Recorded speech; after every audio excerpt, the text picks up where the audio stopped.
I will give you a little list of characteristic activities of demons. Number one, they entice.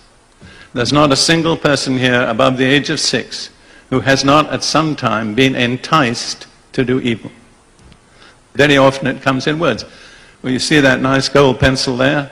Pick it up. Nobody will know. If you dropped your pencil, they would do it to you. Anything that comes to you in words comes from a person. So you know that enticement comes from a person, a demon. Number two, they harass, or I think we say in English, harass. I'm bilingual and I have to remember which language I'm speaking. Anyhow, harass or harass, that's what they do. I have this little example in my mind. It's just not directly based on any single experience. There's this businessman. He's had a terrible day in the office. Everything went wrong. The air conditioning failed. His secretary didn't type his letters right. And then he got in the car to go home, and he got in a jam in the motorway, and he spent an hour sitting in his car amidst all the fumes. And finally, when he gets home, his wife hasn't got supper ready, and the children are running around screaming.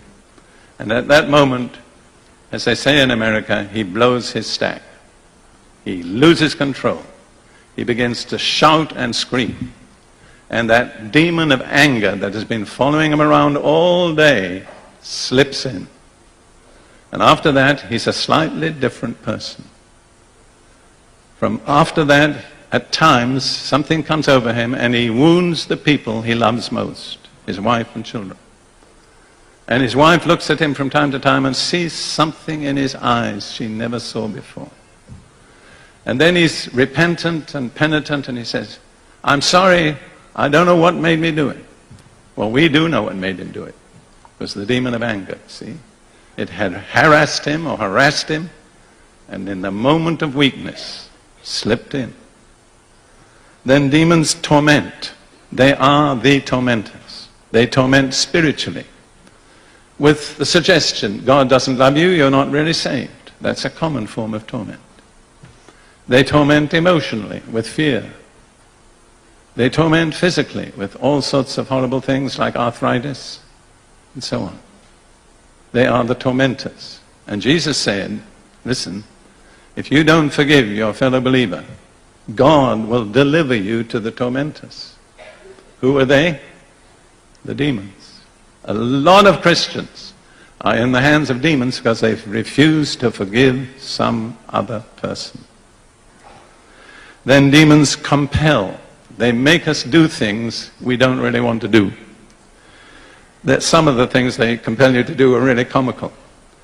I had a letter after a deliverance service from a woman aged 25, and she said, for the first week in my life that I can remember, I haven't been biting my nails. What made her bite her nails? A demon. Can you believe that? I know it's true.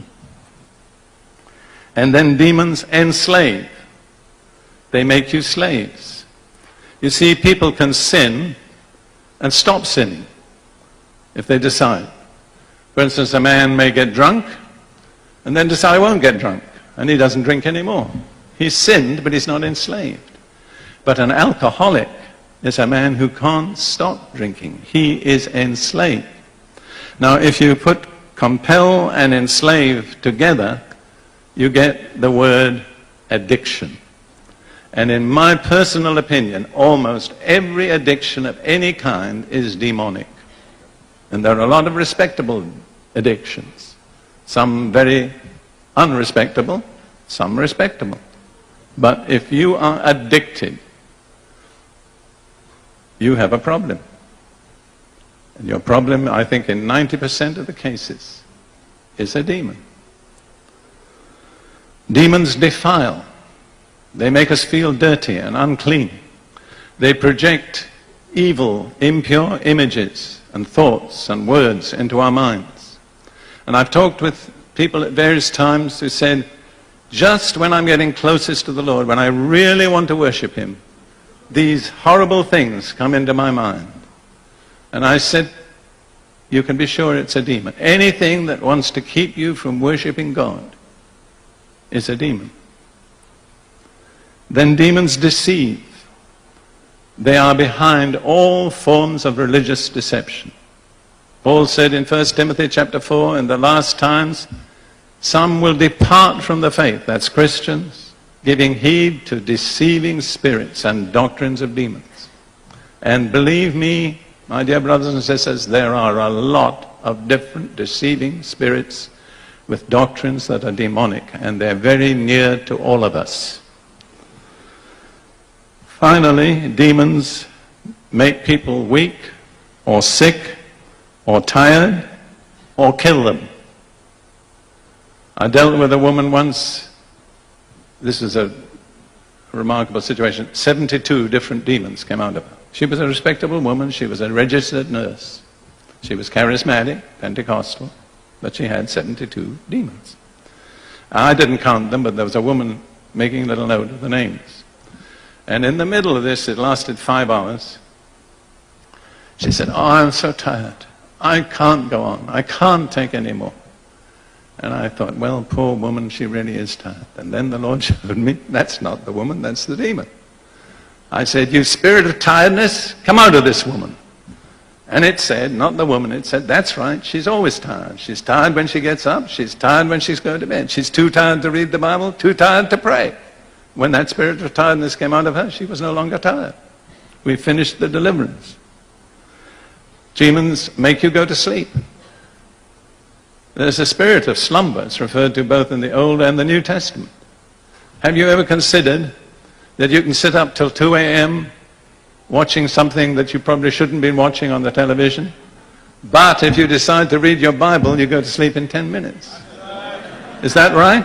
That's not natural. There's something there that doesn't mind your watching television, in fact probably wants you to watch it, but does mind your reading the Bible or praying.